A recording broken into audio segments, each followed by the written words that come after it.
ఈరోజు రాజన్న సిరిసిల్ల జిల్లాలోని దేవునిగుట్ట తాండాలో ఈ ప్రాంత రైతులు కాళేశ్వరం నీళ్లు వచ్చినాయి. కేసీఆర్ గారు మరి దశాబ్దాలుగా సంవత్సరాలుగా ఎదురు చూస్తున్న మా ప్రాంత ప్రజల మా రైతుల కళ నెరవేర్చి కాళేశ్వరం నుంచి మాకు నీళ్లు తెచ్చిండు. మల్కపేట రిజర్వాయర్లో నీళ్లు పోసిండు.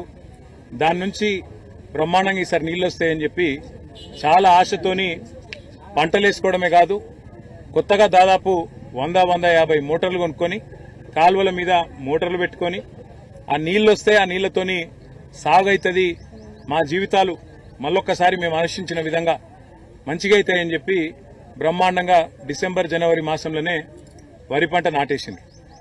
వేసిన తర్వాత ఈరోజు పరిస్థితి ఏంది అంటే కేసీఆర్ గారి మీద కోపంతో, కేసీఆర్ మీద ఒక అనవసరపు ద్వేషం పెంచుకొని ఆనాడు మేడిగడ్డలో కూడా ఏదో కుట్ర చేసి మొత్తానికి ఒక పర్రెవడేటట్టు చేసి ఆ పర్రెనే ఈరోజు ఒక పెద్ద ప్రమాదంగా చూపెట్టి ఆడికెళ్లి నీళ్లు తీసుకోకుండా గత 15 నెలలుగా ఏదైతే ఒక కుట్రపూరితంగా కాళేశ్వరం పాడైపోయిందని చెప్పి ఒక పిచ్చి ప్రచారం చేస్తా ఉన్నారో, ఇవాళ దానివల్ల రేవంత్ రెడ్డి యొక్క ఒక ద్వేషపూరిత వైఖరి వల్ల ఇలా జరుగుతున్నది ఏంటి అంటే పంటలు ఎండిపోతా ఉన్నాయి. రాష్ట్ర వ్యాప్తంగా రాజన్న సిరిసిల్ల జిల్లాలో ఎండుతున్నాయి, అదేవిధంగా పక్కనే వేరే జిల్లాల్లో ఎండుతున్నాయి.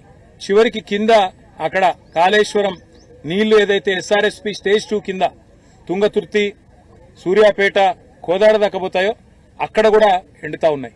నిన్న మీరు చూసే ఉంటారు, పెన్పహాడ్ మండలంలో సూర్యాపేట జిల్లాలో మా మాజీ మంత్రివర్యులు సూర్యాపేట ఎమ్మెల్యే జగదీష్ రెడ్డి గారి చివరికి కళ్ళనీళ్లు పెట్టుకున్న పరిస్థితి. ఈరోజు మా దేవునిగుట్ట తాండాలో రాజన్న సిరిసిల్ల జిల్లాలో ఈ రైతులు మొత్తం లంబాడ రైతులు, గిరిజన రైతులు.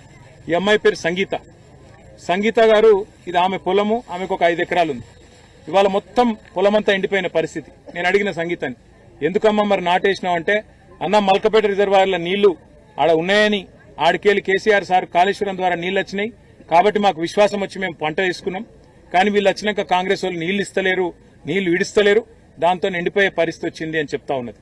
నేను అడిగిన అమ్మాయిని, మరి రుణమాఫీ జరిగిందా అన్న, రుణమాఫీ కాలే.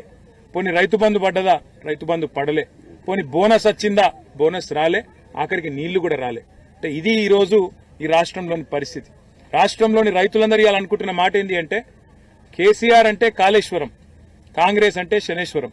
నిజంగా కాంగ్రెస్ వచ్చినాక కాలం కూడా అయితలేదు. ఇది కాలం తెచ్చిన కరువు కూడా కాదు, ఇది కాంగ్రెస్ తెచ్చిన కరువు. రేవంత్ రెడ్డి యొక్క గుడ్డి ద్వేషం, గుడ్డి కోపం, కేసీఆర్ మీద ఉన్న గుడ్డి పగ దీనికి కారణం. ఇలా మేడిగడ్డ దగ్గర ఉన్న ఆ పర్రెను చిన్న రిపేర్ చేసి 3-4 నెలల్లో మొత్తం దాన్ని మంచిగా చేసి ఆడికెళ్లి నీళ్లు ఎర్రటి ఎండాకాలంలో కూడా ఎత్తుకొని, గతంలో ఎర్రటి ఎండల్లో కూడా ఇదే సిరిసిల్ల జిల్లాలో ఉగాది సమయంలో కూడా ఆనాడు అప్పర్ మానేరు మత్తడి దుంకించిన ఘనత కేసీఆర్ గారి నాయకత్వాన్ని మీకు యాదికుండాలి. మిడ్ మానేరు నింపినాం, అప్పర్ మానేరు నింపినాం.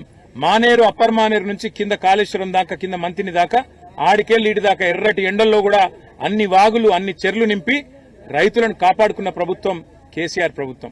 నేను ఇక్కడికి వచ్చేటప్పుడు ఉత్తమ్ కుమార్ రెడ్డి గారికి, అదేవిధంగా ఈఎన్సీ అనిల్ కుమార్ గారికి కూడా నేను మాట్లాడినా, వాళ్ళకి చెప్పిన 100 ఎకరాల్లో పంటలు ఎండుతున్నాయి.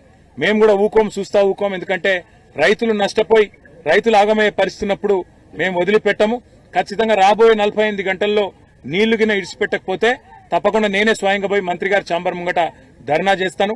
వదిలిపెట్టం ఈ ప్రభుత్వాన్ని. ఎందుకంటే కేసీఆర్ మీద కోపం ఉంటే మాతో కొట్లాడు, రాజకీయంగా తలపడు. కానీ ఇవాళ రైతులను ఎండబెట్టడం, రైతులను ఇవాళ సావగొట్టడం అనేది ఈ ప్రభుత్వానికి ఎంతమాత్రం మంచిది కాదు. ఇప్పటికే 450 మంది రైతులను పొట్టన పెట్టుకున్నాడు రేవంత్ రెడ్డి కాంగ్రెస్ ప్రభుత్వం. రైతు డిక్లరేషన్ అన్నారు, ఒక్కటంటే ఒక్క మాట కూడా ఇప్పటివరకు నిలబెట్టుకోలే. కనీసం ఇదివరకున్న రైతు బంధు కూడా నిలబెట్టుకునే పరిస్థితి లేదు. రైతు బంధు పైసలు కూడా వేసే ముఖం లేదు. కరెంట్ ఇచ్చే తెలివి లేదు, నీళ్లు ఇచ్చే తెలివి లేదు. ఆఖరికి బోర్లు ఎత్తిపోతా ఉన్నాయి. ఇలా ఇక్కడికి వస్తుంటే నాకు రైతన్నలు చెప్తా ఉన్నారు, అన్న 600 ఫీట్లు కాదు 800 ఫీట్లు వేసినా కూడా ఒక 1 ఇంచ్ నీళ్లు కూడా పడతలేవు, చాలా దుర్భిక్ష పరిస్థితి వచ్చింది. మరి రేవంత్ రెడ్డి ప్రభుత్వం వచ్చినాక నీళ్లేమో పాతాళంలోకి పోయినాయి, నిధులేమో ఢిల్లీకి పోతున్నాయి, నియామకాలేమో గాలికి పోయినాయి అన్న అని చెప్పి రైతులు చెప్తా ఉన్నారు, పిల్లలు చెప్తా ఉన్నారు. నేను కాంగ్రెస్ ప్రభుత్వాన్ని అడిగేది ఒకటే, సిగ్గు తెచ్చుకోండి, బుద్ధి తెచ్చుకోండి. కనీసం ఇకనైనా రైతులను కాపాడడానికి వెంటనే ఇటు మిడ్ మానేరు నుంచి అటు రంగనాయక సాగర్ కూడా నీళ్లు విడుదల చేయాలి. ఎందుకంటే తంగలపల్లిలో అక్కడ కూడా రైతులు వచ్చినారు, 6 గ్రామాల రైతులు, జిల్లెల్లా, నేరెల్ల, రామచంద్రాపురం, దాచారం, అదేవిధంగా పైన ఉండే మాటిన్ల ఈ రైతులందరూ కూడా వచ్చినారు.